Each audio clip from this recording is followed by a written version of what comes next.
Assalamualaikum warahmatullahi wabarakatuh. Perkenalkan, nama saya Iman Nur Fadila dari kelompok 8. Baik, jadi di sini saya akan menjelaskan tentang analisis dokumen kurikulum, silabus, RPP, dan modul ajar. Pembahasan pada kali ini yang pertama yaitu tentang analisis silabus, terus ada yang kedua tentang analisis RPP, terus ada yang ketiga analisis modul ajar, dan yang keempat perbandingan antara silabus, RPP, dan modul ajar. Dan untuk pembahasan yang terakhir yaitu implikasi bagi guru MISD. Baik, sebelum kita masuk dalam pembahasan utama, kita membahas tentang latar belakangnya dulu ya. Jadi, perencanaan pembelajaran merupakan fondasi utama bagi terlaksananya proses pembelajaran yang efektif dan bermutu. Perlu kita pahami bahwa dokumen-dokumen seperti silabus, RPP, dan modul ajar adalah 3 perangkat pembelajaran yang saling berkaitan dan tidak bisa dipisahkan. RPP dan modul ajar berfungsi sebagai pedoman operasional yang menghubungkan tujuan kurikuler dengan praktik pembelajaran di kelas. Sedangkan silabus menyajikan kerangka dan cakupan materi serta kompetensi yang harus dicapai. Jadi, RPP itu merinci langkah-langkah pembelajaran setiap pertemuan, sedangkan modul ajar memberikan bahan ajar dan langkah yang dapat dipakai secara lebih mandiri oleh guru maupun siswa. Dan ketiganya berperan penting dalam membantu guru dalam merencanakan, melaksanakan, dan mengevaluasi proses belajar mengajar secara sistematis. Langsung saja kita mulai untuk pembahasan yang pertama yaitu analisis silabus. Silabus merupakan dokumen penting dalam pendidikan yang memuat komponen utama pembelajaran seperti tujuan, materi, metode, penilaian, dan sumber belajar. Nah, fungsi silabus ini adalah sebagai panduan bagi guru dalam menyusun serta melaksanakan pembelajaran secara sistematis. Silabus juga bisa diartikan sebagai rancangan program pembelajaran satu atau kelompok mata pelajaran yang berisi tentang standar kompetensi dan kompetensi dasar yang harus dicapai oleh siswa. Nah, dalam menganalisis silabus ini, hal yang paling penting yang perlu diperhatikan adalah keselarasan antara tujuan, materi, dan metode pengajaran. Keselarasan ini akan menjamin agar proses pembelajaran berjalan efektif dan efisien. Lalu ada yang kedua, analisis RPP. RPP atau biasa yang disebut dengan rencana pelaksanaan pembelajaran ini merupakan rancangan tertulis yang disusun oleh guru untuk jalannya proses belajar mengajar.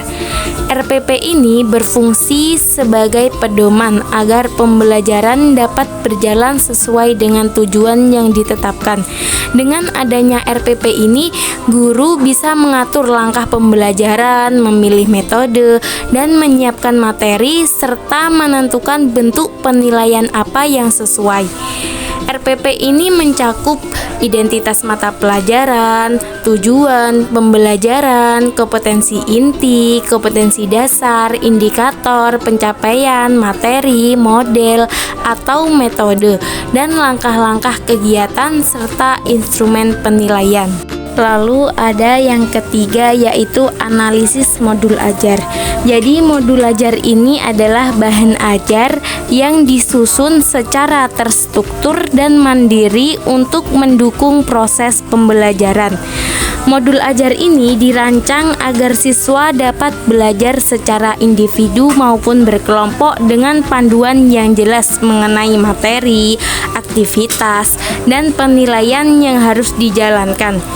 Komponen utama dalam modul ajar mencakup tujuan pembelajaran yang menjelaskan tentang kompetensi yang ingin dicapai, materi yang memuat konsep atau informasi yang harus dipelajari, panduan belajar berupa langkah-langkah yang harus diikuti, kegiatan pembelajaran yang mendorong keterlibatan siswa, evaluasi untuk mengukur pemahaman, serta sumber belajar tambahan.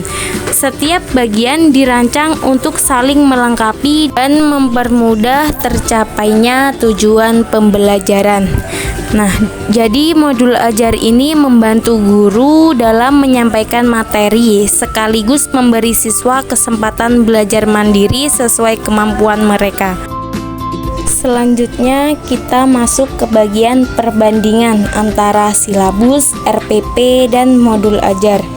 Kalau kita lihat, ketiganya ini sebenarnya mempunyai keterkaitan, yaitu silabus berperan sebagai rencana umum pembelajaran, sedangkan RPP merupakan penjabaran dari silabus yang lebih spesifik dan operasional.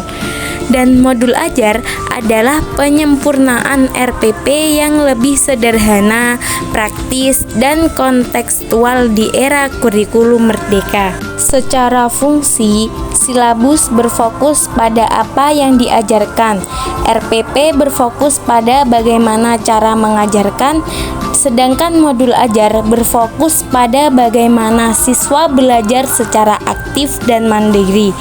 Walaupun berbeda-beda, silabus, RPP, dan modul ajar memiliki tujuan yang sama, yaitu membantu guru dalam mencapai tujuan pembelajaran.